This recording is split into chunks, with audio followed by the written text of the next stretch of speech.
im se svima, i malima i velikima, i bogatima i siromašnima, i slobodnjacima i robovima, dade žig na njihovu desnu ruku ili na čela njihova, te da nitko ne može ništa kupiti ili prodati, osim onoga ko ima žig ili ime zvijeri ili broj imena njezina.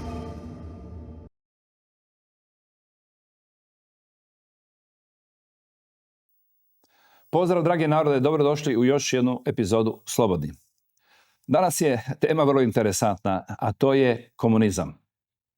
Međutim, ne komunizam kao što smo ga svjedočili i kao što se naziva komunizam, već promatran iz jednog posebnog kuta. Vjerujem da najveći dio vas ga nije promatrao iz tog kuta do sada. Zato mi je veliko zadovoljstvo danas ugostiti nekoga koji je napravio dokumentarac koji govori upravo o tome i koji je i učinio da me motivira da je pozovem u goste. Dokumentarac se zove Beneath Sheep's Clothing, a moja današnja gošća je autorica, gospođa Julie Behling. Hello Julie, welcome to our show in Croatia. Zdravo, thanks for having me. Zdravo. Can you say a few words about your background? Yeah. So when I was in college in the mid-90s in the US, I decided to take a few Russian classes. And so I studied Russian for a couple years, and then I ended up going to Russia as a missionary in the late 90s. And I was there for a year and a half. And kind of the thing that shocked me the most about talking to people every day about God in a nation that was so recently a communist nation is in a year and a half and talking to hundreds and hundreds of people, I only met one person who claimed to be an atheist. And that really shocked me. After I got back from Russia, I ended up going to graduate school, and I studied Russian language and literature and Russian and East European studies. And I ended up writing my master's thesis on underground churches in the Soviet Union, their survival tactics and the tactics of the Soviets to try to destroy Christianity. Then a few years later, I started seeing the same tactics that the Soviets used against Christianity happening in America. And that caused me to take a closer look. And I found the three main tactics that I had researched for my thesis against Christians, communist tactics against Christianity, all happening in America, some of them for over a century. And so that's what prompted me to write my book initially, Beneath Sheep's Clothing, which I wrote between 2009 and published it finally in 2022. The documentary came after that. I never planned on that. But so that was the foundation, and then in the course of writing my book, I came across research from people like Dr. James Lindsay, Trevor Loudon, who are experts on communist incursion into America and the West. And it was just one shock after another for me. So I can understand why it's hard for people more and more people in America and the West are realizing what's happening, but I can see why a lot of people still don't get it. It's confusing. It's a little bit complicated. Marxism, it's like a mutating cancer.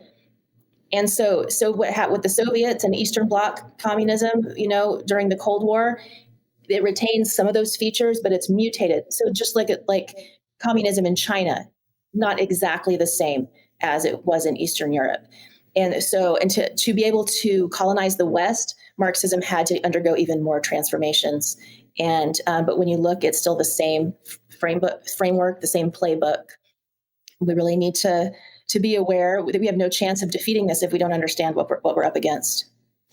Well, great. You made one great documentary, and I'm really pleased that we're going to discuss about it and try to explain people why you're thinking this way.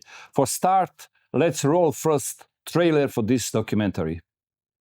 The thing about communism, when it comes knocking at your door, it doesn't say, "Hi, I'm here to impoverish, enslave, and murder you."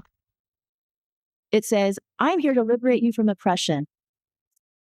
I thought of myself as a happy kid. I had no idea that I was being brainwashed.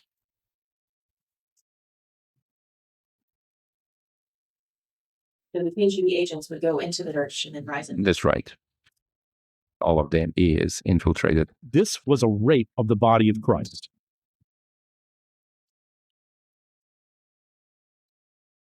You take over the colleges of education, then you take over all the teachers, then you take over all the students, and thus you get the future. So the ultimate objective of having government school was to destroy Christianity. Those are his words. People's War means to destroy the opposing country through unconventional methods. And Khrushchev bragged about it. We'll take America without firing a shot. In other words, Marxism-Leninism ideology is being pumped into the soft heads of American students without being challenged. The result you can see.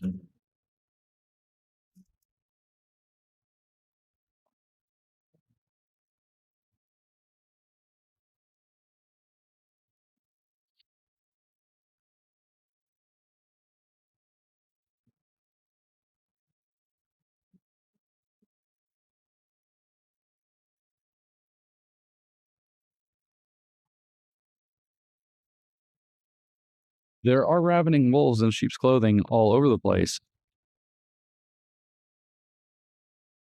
Here's the thing about communism. When it comes Well, this documentary talking about taking over United States. Let's explain everything on example of United States, but everything is happening same time on the same way in Europe. But let's start. They decided they cannot take over country from outside. That's why they made a plan to take it from the inside. How? I mean, lots of different ways. I mean, going all the way back, you can go as far back as in the 1800s to see there were some early communists, even before the Soviet Union, that were working on various aspects in the U.S. But really, things ramped up in the early 20th century. The whole foundation of America's public education system started kind of on a communist bent, but then you had people like John, who literally had gone to the Soviet Union and studied what the Soviets were doing with education to bring some of that back to America. A lot of these early education top people in America were socialists, and they wanted to do away with Christianity, the influence of Christianity, which at that time in early 20th century in America, reading the Bible was still a big part for education for a lot of people. They wanted to separate Christianity from the education of the rising generations. They did a really good job with that. As far as the churches, America's churches became targets for infiltration. It's crazy, but we're talking early 20th century and on. By the mid 20th century in America, half of America's mainline Christian churches were already very heavily subverted with communism from communists from the top down, people who were actual communists who got positions of power teaching in seminaries to push the up and coming pastors to the left further and further. And of course, religion. So we need to go back to Antonio Gramsci. Antonio Gramsci was an Italian Marxist, and he was coming up with a way, how can we get the West to fall to communism? Because it seems to be somewhat resistant to communism. And he discussed 5 different areas that would need to be captured from within in the Western nations. And we can see this. It's education, religion, the family, the institution of the family, the media, and the legal system. And once those are captured sufficiently, in what's called the long march through the institutions, you don't have a foundation to stand on. The people are subverted. People will embrace the communism that comes. So Western Europe is even further along than the U.S. Canada is pretty far along. Australia is pretty far along. But we're kind of at the precipice here. And we need a mass awakening if we're going to prevent some crazy stuff from happening. And of course, all of the former communist lands like Croatia, we need you guys to understand, your young people who didn't experience communism firsthand, to understand, the contamination into your society as well via the West. Let's go step by step and see how they took over. First, education. You said in documentary that this generation, what was protesting in 1968, went all to the education. That means their ideas now came to the universities, and they start to teaching children about their ideology. Yeah, these radical leftists, they tried to stage a communist revolution in America in the 60s, and that's what a lot of that unrest on the streets was due to that. Some of these people were actually terrorists that murdered people, that bombed buildings. They didn't end up getting put in jail for very long. They ended up in charge of, colleges of education. And so if you capture the methods, you capture the way that the teachers are educated, then you can eventually capture education itself. And I'm not saying this to be rude to anyone, but I don't know how it is elsewhere. But in America, unfortunately, generally people who go into the teaching profession are not like the smartest people in the world. They're more on the average. So they're more malleable, I think, in the hands of the education that they get. And listen, I have a sister who's a school teacher, and she's fallen for all this garbage.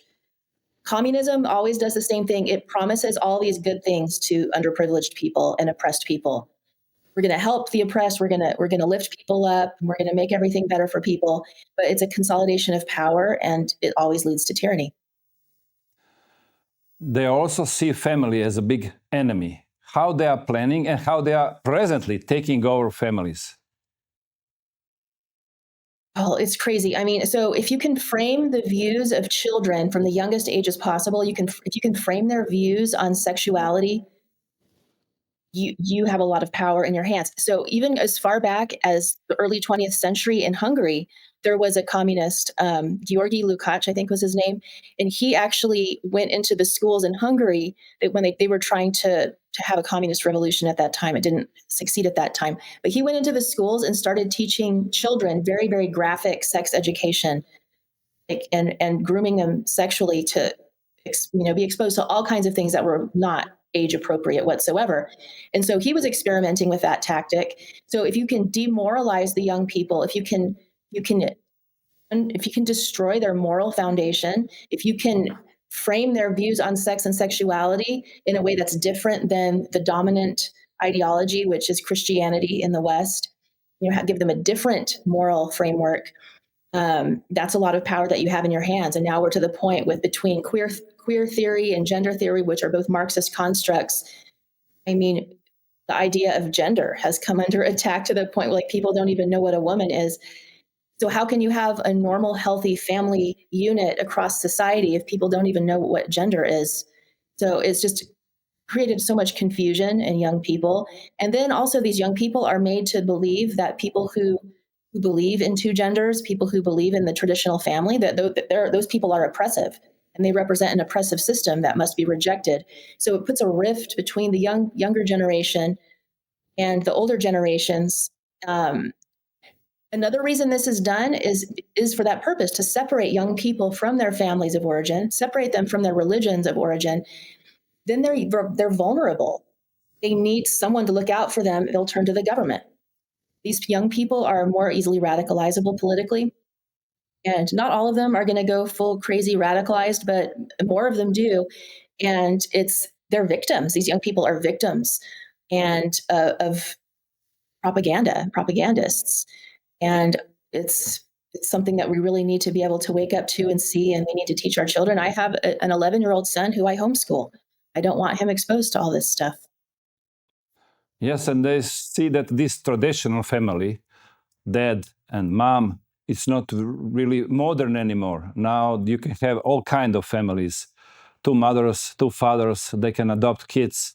And it's getting more normal. And we presently here in Croatia now have attempt to implement sexual education. They're calling this health education, but they are implementing for kids even below 4 years old.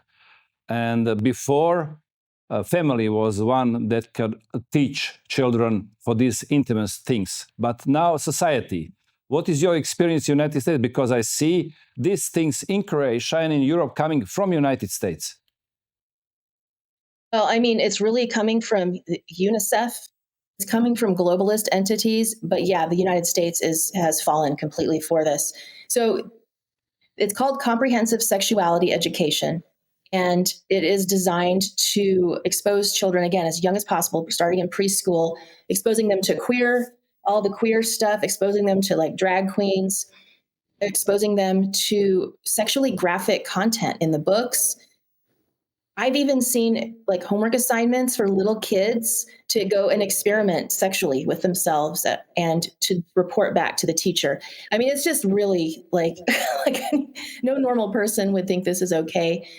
It's one thing to not like bully kids who are gay. I certainly don't agree with bullying anyone, but we've gone to this far extreme where the kids are encouraged to experiment with their sexuality, experiment with their gender, and in some cases without the parents' knowledge at school. And the kids are told, "Oh, don't tell." My sister, even, she had students in her classroom in California where they transitioned their gender socially, and they had a new name at school of the opposite gender that they were. But the parents were not allowed to know about this. It was just their little secret at school. I mean, really crazy, twisted things that is very normal now all across America. Next enemy for their ideology is church. Well, they attack all kind of church, and it seems to that they want to build a new one. And I recognize this as a new religion called transhumanism, or where the science is the God, exactly men exactly are gods, and because they have technology, because they have knowledge, and now they can do everything what God could do before. And that's why they are now trying to connect all this religion. Like in your documentary, somebody says that it's like diamond, and you can see same religion, but different reflect from this diamond. Can you explain us this? Sure. So the UN, and I think the World Economic Forum has worked on this to basically overtake all of the nations worldwide and cause them to implement this DEI, diversity, equity, and inclusion, as their foundation. So let's say, so I'm Christian, and I know that there's a lot of Christians in Croatia. The foundations for Christians, we believe that Jesus Christ died for our sins and that we repent and go back to God through Jesus. They've really tried to de-emphasize that, these people who've infiltrated Christianity, de-emphasize that personal relationship with God and implement social justice and diversity, equity, and inclusion, because it sounds nice, it sounds good, and have that be the focus. And we also have the UN 17 Sustainable Development Goals also being pushed into the churches, where the churches need to talk about being good global citizens, where they need to, be on board with global warming garbage. So the churches are being held to promote this kind of content, and the churches that aren't going to cooperate are probably going to have some bad things happen to them. And we've seen some instances. Obviously, well, I did my thesis on clandestine Christians in the Soviet Union and the types of repression they faced. But we've had some high-profile examples here in America over the decades of churches that did not go along with the government and had like government tanks come after them, had their kids all taken away from them. So it's kind of a strong message to Christians in America that don't get with the picture and do what they're supposed to do. So the major churches are pretty much all infiltrated at this point. That doesn't mean there's not good people in all of them. There certainly are. But, you can see those red flags when certain church leaders start talking more about social justice than they do about the individual relationship with God, et cetera, et cetera. And we need to be able to, if we are people of faith, we need to make sure that we nurture our faith through our own practices and band together with like-minded people. And of course, if people want to keep going to their subverted church, just be aware that there's agendas there at play. Well, we know here, because we had the experience, we know what are the commissars, communist commissars. There were one who, beside your knowledge, your expertise, you need to have a right ideology to become, for example, president of some company. And that was well known in Croatia before 90s. And now we have also this kind of things, because these people are now in charge for employment according to this standard DAA, what you said. That means you have a quote for black people, for queer people. You need to employ them. Doesn't care if they don't have expertise. You need to employ them. And that's like commissars in ex-Yugoslavia, exactly in social communist countries before. Right. And just let me first explain diversity, equity, and inclusion, just to clarify how that's connected with Marxism. Equity is explicitly communist. It's that people should have equal outcomes, not just economically, but they should have equal social outcomes. So that's where, there's lots of different manifestations of that. Diversity under the new woke terminology, it's actually kind of the opposite of diversity. Real diversity is different people, different backgrounds, different views, come to the table and share your views. Diversity for the woke Marxists is you have accepted our view that, the oppressed versus oppressor narratives, how it's Marxist is, again, oppressor versus oppressed. So for, let's say, critical race theory, it's people of color that are the oppressed, and the oppressors are white people, white supremacy, whiteness, as they call it. So this is the same framework as classical Marxism, where it was the bourgeoisie versus the proletariat. They found that classical economic-based Marxism did not work in the West because there's such a big middle class and a lot of mobility between the classes. So they had to come up with other ways to create this class struggle, which is the essence of Marxism. So okay, back to DEI. Diversity is you have to have our proper critical consciousness, woke Marxist view, or you will need to sit down and shut up. Inclusion means we will include you in the process of being in power here, and if you have the right views. If not, we will exclude you, we will cancel you, we will get rid of you. So it's extremely draconian. So businesses are having to virtue signal that they are on board with DEI. You see big businesses putting out different commercials and ads that are pandering to that whole woke ideology. And they have to, within their business, they have to hold meetings and people have to come and get re-educated. It's really bizarre. And the businesses that don't go along with this won't be able to access capital. They won't be able to have the good ESG score, which they need to be able to continue to be a big business. Yes, and for implementing this, they need to take over legal system. How they done it? It seems to, and I had some discussion even in European hard court, they have still lots of judges that were supported before the education and development by these think tanks, these communist think tanks who gave them money for development, and now they are in charge. That means they are taking over legal system from inside. What happened in the United States? I mean, I'm just going to go back really quick to the Soviet Union, and I don't know to what extent you guys also had show trials, but think back to like the Stalinist era, the show trials, the sentences and the verdicts were predetermined before the person even went on trial for all these fake charges against them. Anyone even the avowed communists got wrapped up in this and got sentenced to the gulag. So the legal system in the Soviet Union was just completely corrupt. It was just completely corrupt. How to take a nation like America and try to do something similar with its legal system? I mean, I know we've had some really bad presidents, and President Obama was one of them. I mean, he was raised to be a Marxist. He appointed a lot of leftist judges. You have people like George Soros funding, people to be appointed in various places, and even at the local level all throughout the U.S. And, the legal system in the U.S. is certainly not completely corrupted at this point, but it certainly has been weaponized. It's corrupted enough that it has been weaponized against conservatives, of course, weaponized against President Trump. And then those who are some of the worst offenders seem to go off scot-free.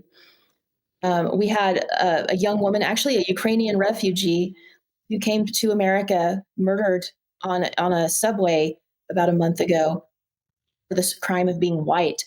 And it was a man who just was sitting behind her and just went and stabbed her in the neck, and she bled out right there on the subway car.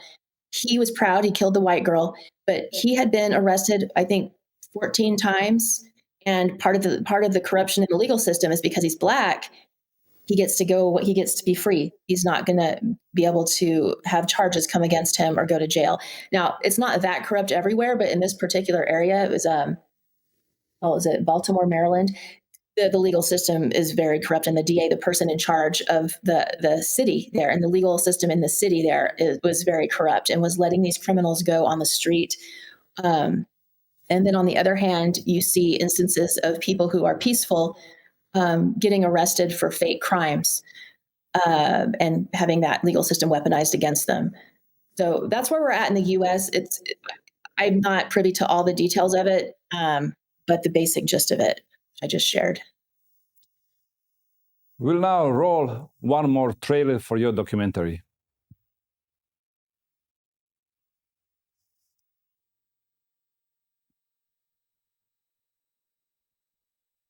When I was growing up, I was doing what all kids were doing. I was going to school, and I had no idea that I was being brainwashed. Marxism-Leninism ideology is being pumped into the soft heads of at least 3 generations of American students without being challenged.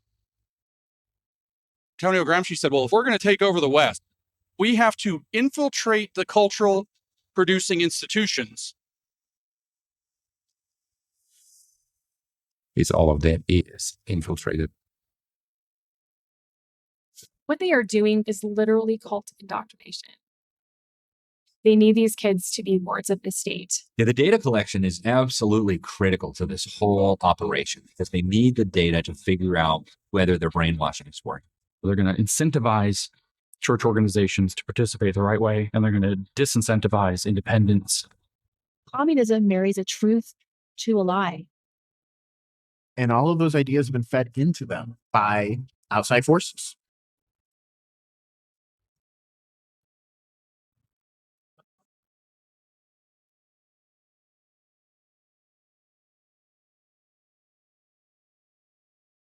If we're going to save the West, we have to save America.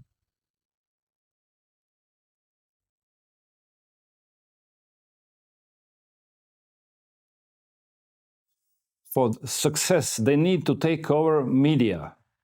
We see that most of mainstream legacy media have this, as you said, left view of the world, and they are usually here just propaganda, not information, but formation of your minds. What is now in the United States? The mainstream, it's called legacy media. The old media system was all very, very heavily subverted, and to an extreme extent. One thing that is not in my film, there's actually a bunch of stuff going on that my film was made before a lot of this started happening, or at least I became aware of it happening. We have a lot of alternative media now in the US, and I'm assuming you're part of alternative media, it looks like too. So, but alternative media that's more right-leaning in America has also been heavily subverted. This is one aspect that is not covered as much in the film as, a whole other film could be made about it, is the Hegelian dialectic of problem, reaction, solution. The problem is all of the leftist, woke, communist agitation going on. The reaction, people on the right saying, no, we don't want that. They are trying to push people on the right and radicalize people on the right as well here in America, and I think elsewhere as well, to then, if they have people radicalized on both sides, they can create more chaos, more tension, and get their tyranny one way or another. Let's be careful of that. Maybe we can see this also in just, unfortunately, last case where some tragedy happened, this assassination of Charlie Kirk, and we saw really left media, what was, you can say really they didn't show any compassion.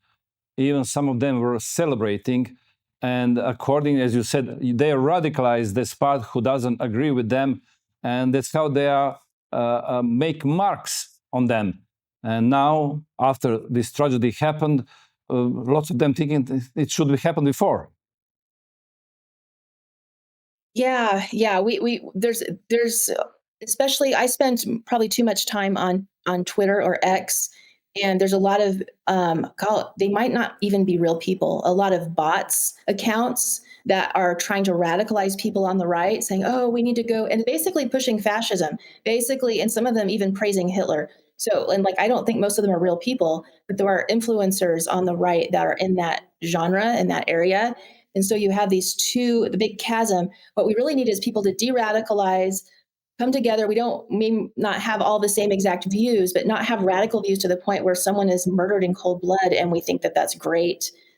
And this was a young man with a wife and 2 kids. And I think he was a really great person, a really powerful force for conservatism in America. But you also had asked me before about the whole Christian nationalist trend. And that's also a part of this push to radicalize on the right. And yes, it might be mostly artificial, propped up by bots on social media, but there are some figureheads for this. Some of them are calling, so the term Christian nationalism can mean everything from I'm a Christian and I love America, but on the far end, there's people that want a theocracy in America where we have some kind of Christian king and like we do away with the Constitution and people are made like you have to like have the right beliefs or you're going to be in trouble, which is completely un-American, where we have freedom. We're supposed to have freedom of religion. And so, but what that does is even if there's just a few people that have those extreme views, then the left media reports it back to the left. Oh, see, look at these crazy Christian people that are going to force their religion on you. And it just, again, it radicalizes on both sides. And we just need to really be aware we're all being played and to not fall into those traps. They need to measure how their implementation of their ideology is functioning. And that's why they are implementing this technology of surveillance and data collection. If they collect data, they know how far they went. And now we see that most of these big tech companies who have this powerful technology for surveillance are more or less lean to left. And now we saw that this cancel culture and also we see a censorship during last few years. Even few days ago, YouTube admitted they've done censorship and they will not do it anymore. And on January this year, Zuckerberg said the same thing. This is how they are measuring their success. Well, yeah, it's unfortunate. We have all these AI computers now, the AI supercomputers. They have all of our metadata. I have quite a lot of stuff I've done online over the last several years, but they're also mining our children for data in the schools. I'm not sure how far along Croatia is with that, but the US is pretty far along, where they're asking very personal questions. The kids are answering all on the computer. And then they're collecting all the metadata of the kids working at their workstations on the computers. They can feed all of the metadata from all of us into these AI supercomputers to analyze each person individually, to understand us better than ourselves, to be able to predict future behavior, to be able to detect when there are views that are, let's say, not what the regime would prefer.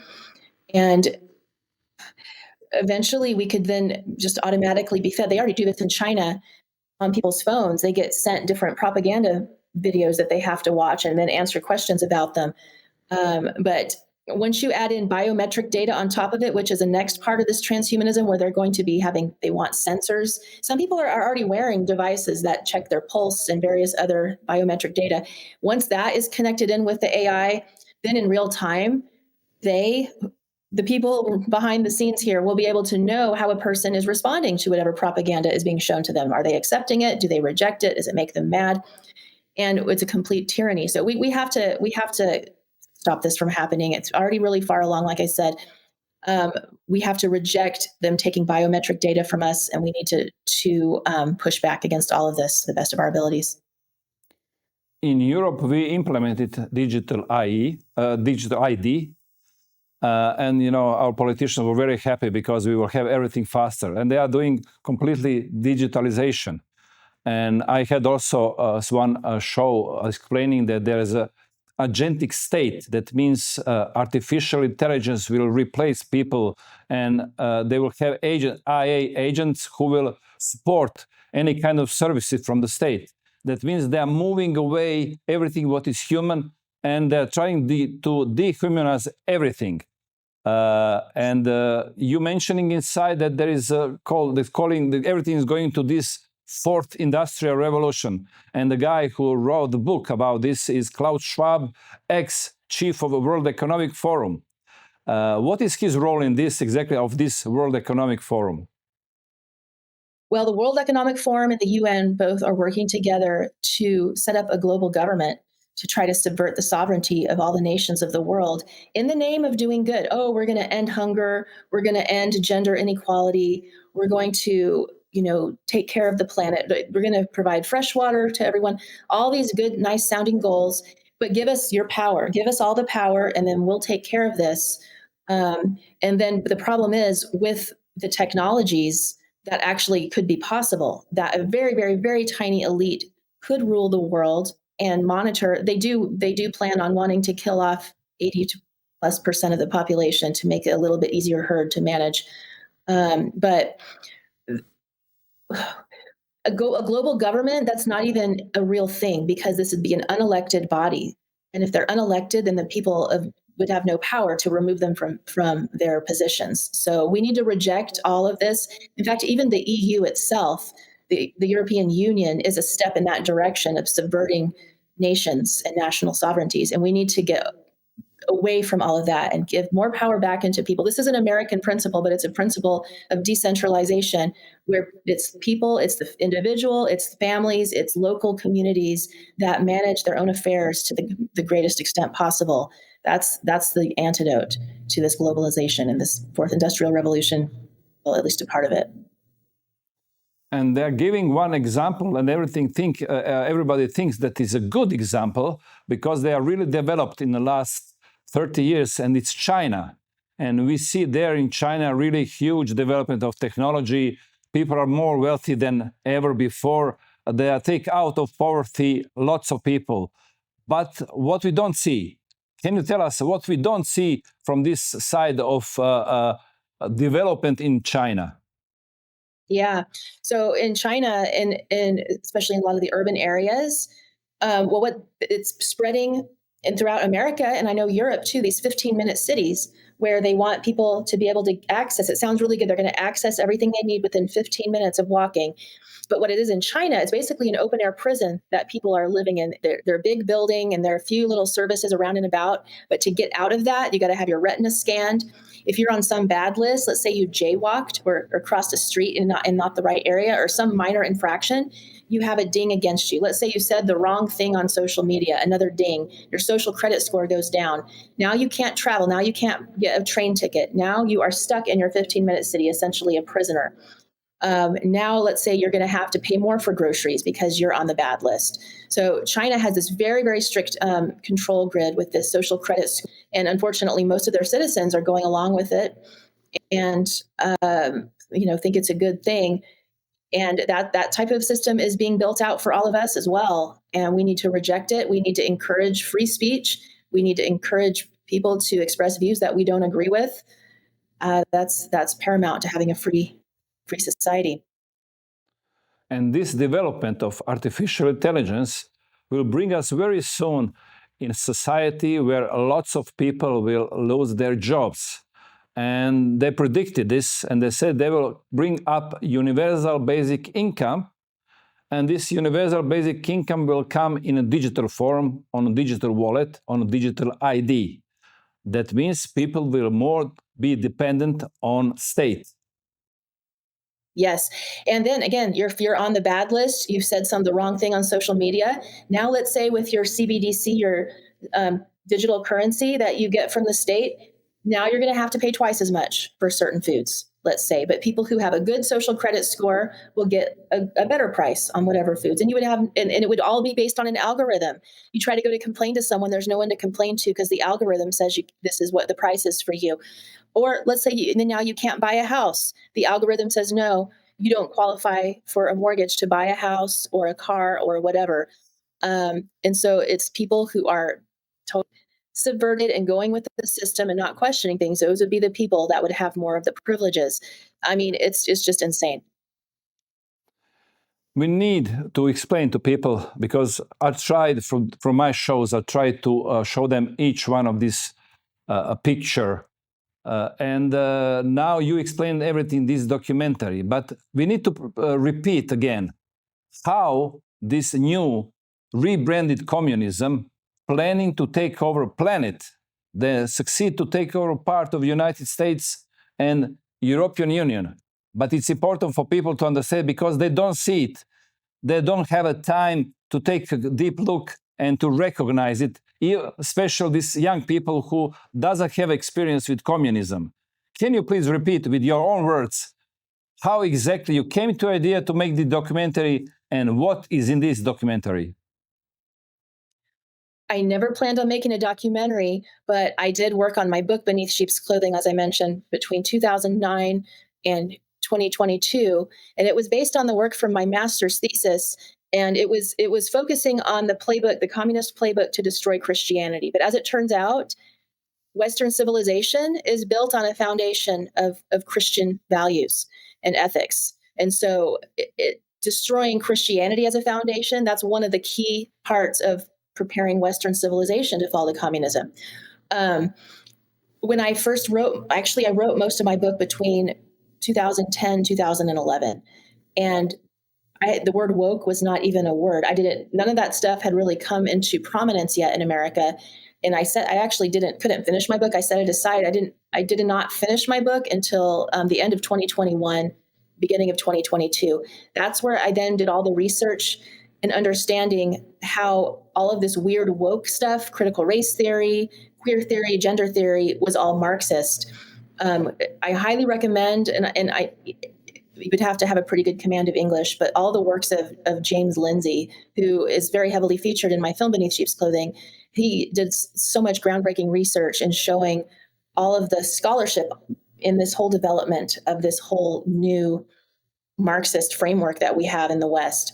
But the things that people can recognize, so you look at the Bolsheviks and you look at modern day woke social justice warriors, it runs on grievance and resentment and a destruction. We're going to tear down statues. We're going to just, tear down this system of power over here. It's a destructive impulse. It's based on grievance and resentment in the name of helping the poor and the oppressed, or people of color, or queer people. It's in the name of helping some kind of oppressed class that you're willing and you're encouraged. You can commit acts of violence.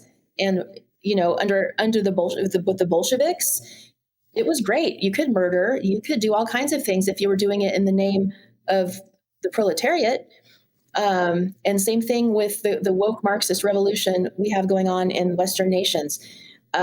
We have a whole group, Antifa, here in America, and I've heard that they're international as well. And they are basically, it doesn't make any sense, they are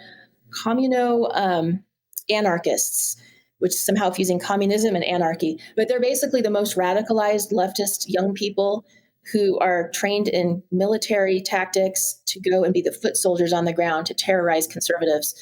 And we even have that very similar to, some of the things that happened in more classical Marxism and revolutions. The solution for all of this is for all of these young people and all older people too. If we've been had this groomed into us to have this hatred against these oppressive systems of power and oppressors, we just need to let that go and forgive anyone who may have hurt us. That forgiveness is a huge part of sidestepping all of this disaster. And then, of course, we, in terms of our societies, to protect our societies, need to set strong boundaries with all of these leftist ideologies to push them out of the schools, push them out of our churches, push them out of our media. I mean, this is a monumental task. But in the meantime, anyone with kids, at least in the United States, I recommend people homeschool their kids. It's going to take decades to get this out of the schools. Best case scenario. And for the end, what is your message for Croatia? I see these things are coming. They are already here. Maybe not that number of people who are doing this, because we are undeveloped, because we see in Europe that's happening. But what we can do to stop this, or how to behave when we recognize this pattern? Yeah, I mean, I imagine, I don't know what percentage of Croatians are really understanding of what happened under communism. Like, let's say the older generation, my age and people who grew up under communism. But young people need to really talk to these older people who already lived through communism and find out just how it impacted their lives.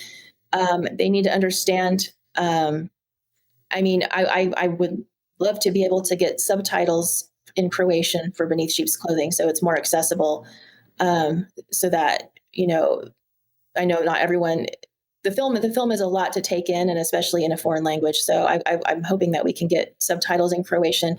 But if we do, please watch it. And if people who have a good command of English, you can watch it at beneathsheepsclothing.movie. But talk to people who lived and were imprisoned under communism, ask them what they think about it. Those voices need to be elevated. Just tell us where we can find your documentary. Yeah, it's available at beneathsheepsclothing.movie, and you can stream it instantly. And if there's enough interest, we'll get the subtitles in Croatian for you guys. Thank you, Julie. Thank you for your time, for your efforts, and for your documentary. And I think we learned lots from you today. Thank you so much for having me, and thanks for what you're doing. And I hope that you'll have more and more people listening to you. Thank you.